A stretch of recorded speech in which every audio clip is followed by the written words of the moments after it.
حبايب قلبي عاملين ايه؟ وحشتوني جدا. صباح الخير، صباح الفل، صباح الورد. زي ما انتم شايفين كده جالي البوكيه الورد ده. جوزي بصراحة هو اللي كان جايبوله، بقاله كمان كان 3 4 ايام كده، فهو كان دبل كمان عن ما انتوا بتشوفوه دلوقتي. المهم قلت قبل ما ابدأ اليوم بتاعي كده هعمل كوباية قهوة. انا عارفة البنات اللي هتقولي ده هو غلط على الحمل القهوة وكده، انا عارفة، بس انا دايما مش بشرب قهوة على طول يعني. ممكن لو حاسه اليوم بتاعي كله مليان او انا مكسله مش قادره اعمل حاجه. وبعدين انا لما سالت الدكتور بتاعي قال لي مسموح لك بكوبايه، او مش كوبايه، فنجان قهوه يوميا، تمام. فبس انا مش باخده كل يوم، انا ممكن مثلا ابدله بايه، واحد كافيه، واحد كوفي ميكس مثلا كده يعني، تمام. فانا حبيت ان انا اعمل كوبايه قهوه. المهم قبل ما ابتدي معاكم الفيديو ما تنسوش ان انتوا تدعموني باللايك والشير وكومنت حلو زيكم كده. لاني بجد لما مش بلاقي تفاعل على الفيديو بكسل ان انا اصور لكم. وما تنسوش تعملوا اشتراك في القناة او سبسكرايب وتفعلوا اهم حاجة اشعار الجرس، تمام. لو انتوا مش متابعيني على الانستجرام فروحوا هناك اعملوا فولو، علشان يعني هناك في حاجات كتير قوي مش بنزلها هنا. المهم بعد الفطار قلت اعمل كيكة علشان بنحب نفطر يعني. ساعات بيبقى جاي عليا وقت خلاص انا زهقت مش عايزه افطر، يعني اللي هو الجبنه ولا بيض ولا الحاجات دي، وعايزه ان انا اغير شويه. فقلت هعمل كيكه، بقالي كتير جدا انا ما عملتش كيكه. فاول حاجه بدات بيها حطيت 4 بيضات عشان تعمل لي صينيه كبيره، تمام، او صينيه وسط. فانا حطيت اول حاجه 4 بيضات، وحطيت كوبايه ونص سكر، وحطيت كيس فانيليا اللي هو كوكس، تمام. وهضربهم كويس في الخلاط. وبعد كده لما احس ان هما يعني بصوا، هو هتلاقوا برضو السكر فيه شوية، فانتي هتزودي لبن. فبنفس الكوباية اللي انا عايرت بيها السكر هو اللي هكمل بيها كل المعايير اللي انا هعملها بعد كده، تمام. كوباية واحدة هنعمل بيها كل المعيار اللي احنا هناخده. وحطيت كوباية ونص برضو لبن، تمام. وهضرب كويس جدا جدا، فهتلاقوا السكر ايه، يعني خلاص اختفى بقى كله مع بعضه. وبعد كده هجيب بولة كده اي حاجة هنكمل فيها بقية العجن، هكب فيها كل حاجة كانت في الخلاط معايا. بس دي يا بنات كبة مش خلاط، انا بس عشان بستخدم الكبة دي معاملة الخلاط والكبة، فانتوا تقدروا تعملوا في الخلاط مش الكبة، تمام. هتطلع معاكم حلوة جدا. المهم بنفس الكوباية برضو عايرت بيها كوباية ونص سمنة. انا استخدمت سمنة كريستال، عايزة تستخدمي نصها سمنة نصها زيت، تمام. انا استخدمتها كلها سمنة واستخدمت سمنة كريستال، تمام. وهقلبهم كويس كده قبل ما احط الدقيق بقى انا مش بعرف اعايره، انا حسب المقدار اللي قدامي او حسب مثلا السمك اللي انا عايزاه. فانا حطيت الدقيق وهحط كده البيكنج باودر كوكس برضو. كنت عايزه اجرب الكيك شيف فقلت بجرب عشان حطيت فانيليا مثلا كوكس، فاحط نفس الموضوع يعني اللي هو البيكنج باودر. وبعد كده هخلصه عشان هو كنت جايباه الاول، فقلت اخلصه بعد كده استخدم الكيك شيف وهشوف اني برضو احسن. عايزه اقول لكم ان انا بقالي كتير جدا ما عملتش كيكه. انا مش فاكره امتى اصلا، يعني سنه او حاجه او اكتر كمان من سنه انا ما عملتش كيكه. لاني في الاول جوزي ما كانش بيحب اي حاجه معجنات في البيت. اي معجنات بتعمل في البيت سواء كيكه، قرص مثلا، حتى العيش اللي بيتخبز في البيت برضو ما كل ده ما كانش بياكله. فواحده واحده كده وايه، وانا شجعته اصلا وهو بقى ياكله يعني. المهم بفضل كده احط ايه في دقيق واحده واحده لحد ما يديني السمك اللي انا عايزاه، وعماله اقلب بالمعلقه. وعايزه اقول لكم ان انا ايدي وجعتني وانا بقلب، لان الكاميرا خابطه في دراعي يعني، فاهمين، هي بتصور ناحيه دراعي وانا مش عارفه اتحكم كويس. فالمهم كده زي ما انتم شايفين، لو انت عندك عجان تقدري تعملي فيه برضو. انا عندي عجان بس انا بصراحه يعني كسلت، لان انا في ثانيه في ثانيه قلت بسرعه الحق اعملها، لان ابني كل شويه يقول لي انا جعان انا جعان انا جعان، فاهمين. يعني الحمد لله قلت انجز يعني. وهنا اديتها كده مسحه سمنه ماشي في الصينيه بتاعتي، دي مقاس 30. تقدروا تعملوها لو انتوا عايزينها مرتفعة قوي، تعملوها اللي هي الصينية الوسط تقريبا 28. انا استخدمت اللي هي 30 وشفت انها حلو. تمام. وهنزل كده كل الخليط كده مع بعض. هكون طبعا مسخنة الفرن على درجة حرارة 180، وبعد ما تحطيها في الفرن بزودي عليها الحرارة بقى بتاعتك عادي، 200 او 220. وهنا كده بحاول ان انا اخبط الصينية كده عشان لو فيها اي فراغات انها ايه تطلع. بصوا بقى عندي الورق دوت، مع ان شكله حلو بس انا بفكر ان انا اشيله، علشان بصوا زي ما انتم شايفين حاسه ان هو فك من بعضه، مش عارفه ليه. المهم من الكيكه بتستوي معاكي من 25 دقيقه كده ل30 دقيقه، يعني نص ساعه. فخلي بالك جدا منها، وهي شكلها حلوه جدا، انا بحبها قوي كده. بصوا انا بالنسبه لي ان هي دي كده مظبوطه تمام. كمان لو انا كنت عايزاها سفنج اكتر كنت ممكن عملتها في العجان او قلبتها كويس اكتر من كده، بس لا هي كده بالنسبه لي قشطه تمام. ولا هي متلزقه من تحت ولا حاجه ولا متعجنه، وزي ما انتم شايفين. عايزه اسالكم بقى سؤال، مين زيي بيحب اللي هو الحرف اللي بيبقى موجود في الصينيه؟ مش بحب الكيكه اللي هي بتبقى من النص دي، بحب الحروف بتاعتها اكتر. فمش عارفه انا وحدي ولا انتوا كمان زيي. اهي قلت بقى ما اعمل معاها شاي، عشان قلت تغيير برضو بقالي كتير قوي، فعايزه اتشجع ان انا بقى ارجع تاني للمعجنات والحاجات دي، مع انها بتتخن بس يعني ايه، يعني بس بيبقى حلوه في البيت ان انتي بتعملي حاجه زي كده بصراحه. وانا مش بحب ابدا بتاعه الفرن، فعملت كوبايه شاي. وبعد ما عملت كوبايه شاي على فكره ابني ما كانش صبر الكيكه، ما ان هي كانت خلاص على وشك انها تخلص، عملت له بقى سندوتش بقى كده حلو كلو. فبعد ما خلصت وعملت لنفسي كوبايه شاي وكده راح قال لي انا كمان عايز شاي بقى وكيكه وكده. المهم بصوا كان طعمها حلو جدا، مظبوطه السكر بتاعها مظبوط. الفراغات اللي هي فيها اللي انتوا شايفينها دي علشان يمكن انا ما خبطتهاش اكتر من اللازم، بس انا قلت عليها حلوه قوي لان الواد كان مستعجل فاهمين. المهم بعد كده قلت هعمل غدا على السريع. عندي كان قلت اعمل ايه، كان عندي حته لحمه مفرومه كده كنت معصجاها في الفريزر. فبص ابني انا بعمل اكل وهو مستعجل وعشان انا نازله لراحه للدكتور يعني وكده، فقلت هعمل حاجه سريعه. هعمل ايه؟ هعمل بيتزا. تمام. اول حاجه جبت كوبايه عشان اختبر الخميره بتاعتي.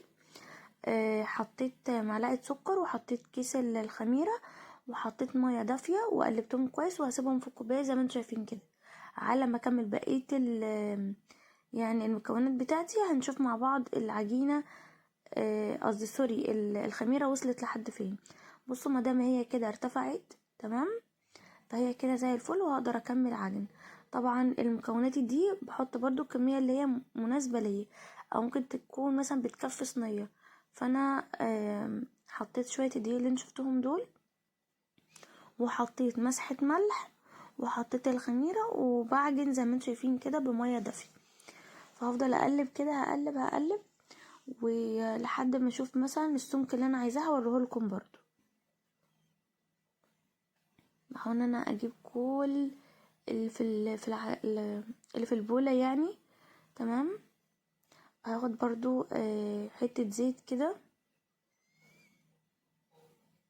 عشان الم بيها كل العجين اللي في البولة بتاعتي.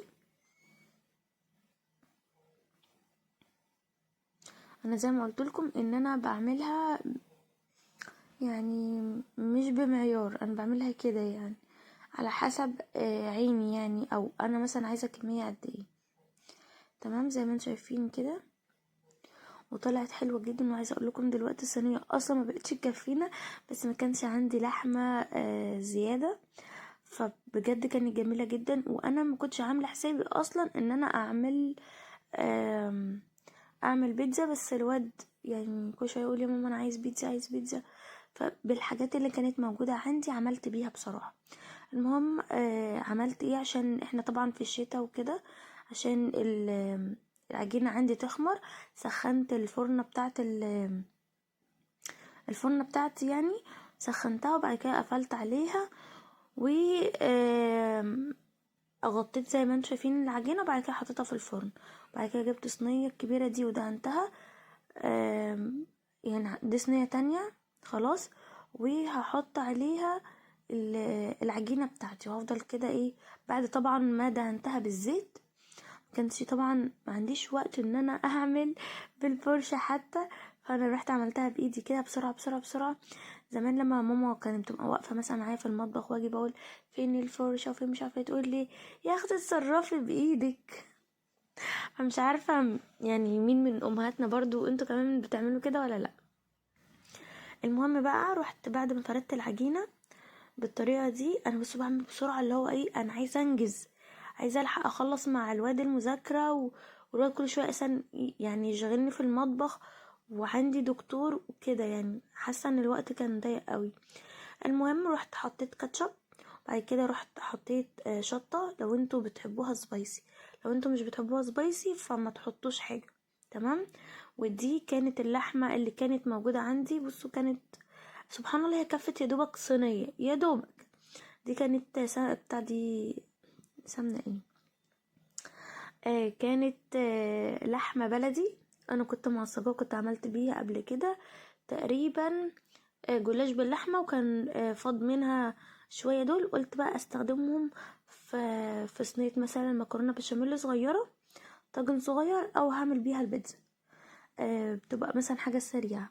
وحطيت كده قطعت طماطميه كده صغيره، وانا ما كانش عندي فلفل اخضر بصراحه فانا ما حطيتش، كان عندي زيتون حطيت كده على خفيف، علشان ابني ما بيحبش الحاجات دي، مش بيحب الخضروات، طالع لمامته يعني، انا بحبش الحاجات دي خالص. المهم هنا كنت بحط الجبنه الموتزاريلا، زعلت قوي، مش عارفه هي عملت ليه كده. بصوا بقيت حته واحده كده قالب، فانا عماله اقطع فيها، مش عارفه ليه ساحت كده في بعض كده مع اني النوع الجبنه دي انا استخدمتها كان حلو، وكانت جايه اللي هي عادي مبشوره يعني، فاهمين، وكنت بحط كتير وكانت بتغطي، بس انا دلوقتي مش عارفه استخدمها كويس، عماله بحط حتت، فاهمين قصدي. هل عشان انا سبتها مثلا يوم في التلاجة، قلت عشان هعمل النهارده مثلا بيتزا فان هي تطلع تفك من الفريزر، ولا ايه مش عارفه والله، مش عارفه العيب مني ولا من ايه. بس بصراحة لما جبتها واستخدمتها كانت حلوة جدا جدا. المهم برضو سخنت الفرن، وبعد كده هحط البيتزا بتاعتي، دي اسرع بيتزا ممكن تعملوها، سهلة جدا جدا. وكمان بدل اللحمة المفرومة ممكن تستخدموا حاجة تانية، مش شرط لحمة مفرومة، فاهمين قصدي ايه. المهم ودي كده كانت شكلها.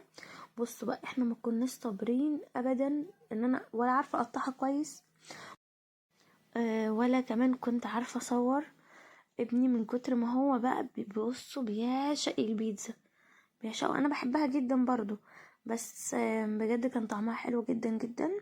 بس حسيت ان انا بعد ما قفلت عليها وسبتها سنة في الفرن، حسيت انها ايه، مش اتلسعت من تحت، بس حسيت انها مش عارفة يعني مسكت شوية من تحت او لزقت شوية من تحت، بس هي ما اتحمرتش او اتلسعت مني، لا. انتوا فاهمين قصدي ايه. لان بصراحة او كنت مستعجلة ورحت حليت عليها الفرن جامد بقى. المهم هنا كنت بقطعها، انا قلت اقطع النص واسيب النص التاني، تمام. بس بصراحة ما لحقتش برضو، بعد ما قطعت النص ده وطلعت اكل وكده، رحت قطعت بقية النص التاني وطلعنا منها وكلنا. حتى يعني بصراحة جوزي صعب عليا قوي ان هو ملحقش منها، ابني بيعشق البيتزا، يعني ممكن لو هيصحى يفطر بيها هيفطر بيها، فيعني بالهنا والشفا طبعا. بصوا بقى هنا حسيتها انها مسكت، مش عارفة بقى هل الزيت يعني كتر عليها ولا ايه، بس عايزة اقول لكم هي ما اتلسعتش من تحت الحمد لله طبعا. بصوا ولا انا مش عارفة اقطعها كويس يعني، انا مش عارفة اقطعها كويس. بصوا كانت سخنة وكانت فظيعة حلوة جدا جدا.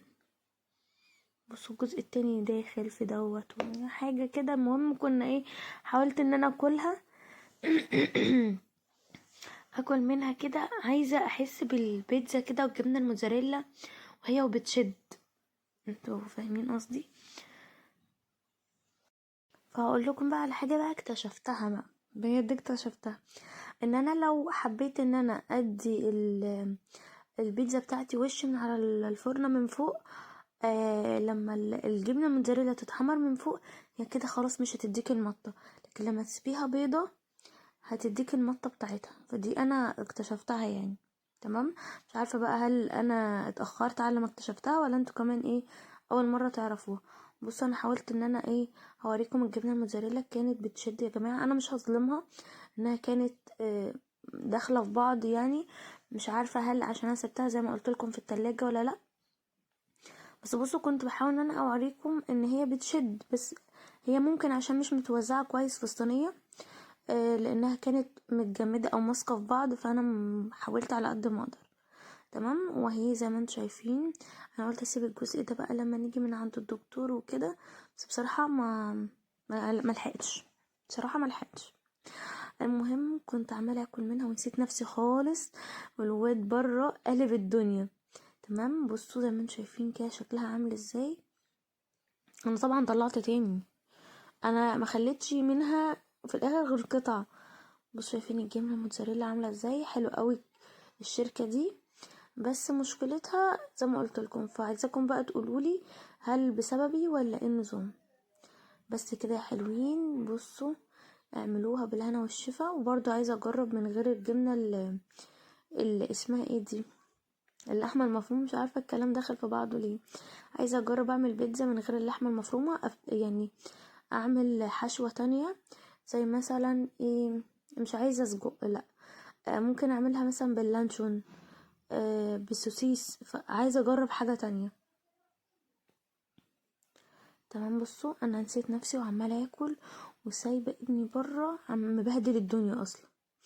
فانا هروح له بقى كده، هطلع تاني في الطبق وهبقى ارجع لكم تاني. بصوا عايزه اوريكم كده شكلها. والله مظلومه، عارف لو كنت انا حطيت مثلا فلفل اخضر بقى وظبطتها اكتر، بس لا انا ما كانش عندي بصراحه. وحاولت على قد ما اقدر ان انا يعني باللي موجود ان انا امشي الدنيا، يعني مش عشان حاجه مش موجوده فانا هلغي الاكل خالص، لا، عادي اكلتنا ماشيه زي الفل. المهم بقى، بصوا زي ما انتوا قلت لكم كده، بصوا الجبنه، بصوا فظيعه فظيعه يا بنات، حلوه جدا ومش مالحه ولا اي حاجه. بصوا انا بحاول اديها حقها، وعلى فكره ده مش اعلان، ده انا شاريها عادي. كنت جايبه النص ب60 جنيه تقريبا، الكيلو ب120. فهي يا دوبك عملت كام اكله كده وخلاص بقى. انا ناويه ان انا اجيب برضو بتاع ده جبنه موتزاريلا، فممكن تقولولي ترشحولي لو في حاجه احسن منها، رشحولي. تمام. قوليلي على اسمها ايه. بس كده يا حلوين، ده كان فيديو النهارده، عملنا بقى الحلو والحادق زي ما بيقولوا. عايزاكم بقى تعملوا اشتراك في القناة او سبسكرايب، وتفعلوا اهم حاجة اشعار الجرس، وتختاروا الكل، وتكتبوا لي كده في الكومنتات انتوا اكلتوا ايه النهاردة. عايزه اقول لكم بعد ما خلصنا اكل رحنا للدكتور زي ما انتم شايفين كده، عشان اطمن على البيبي، وطلبت من الدكتور ان انا اطمن اكتر وكده، فراح كتبلي على الاشاعة او اللي هو السونار رباعي الابعاد. فقال لي اول اسبوعين من السادس، عشان تكونوا عارفين برضو اللي هي رباعية الابعاد دي، عشان تطمني على البيبي اكتر. في اول اسبوعين من السادس، واحنا مروحين بقى جبنا ده. انا بصراحة هو حلو ووحش، حسيت تقيل قوي ما قدرتش اخلصه. هو باللوتس، كانت الازازة او العلبة دي عاملة 25 جنيه مع الاوريو، والاوريو حسيتها شوية بالقهوة فابني ما حبوش قوي، مع الكريمة. تمام. كريمة او كريم شانتيه حاجة كده، حاسة ان انا مش قادرة اكلها كلها، فانا اكلتها على مراحل بصراحة. ف يعني المهم، ادعولي بقى ان حملي يكمل على خير واقوم بالسلامة كده، عشان بجد انا اليومين دول تعبانة جدا. الحمد لله، واشوفكم في فيديو جديد.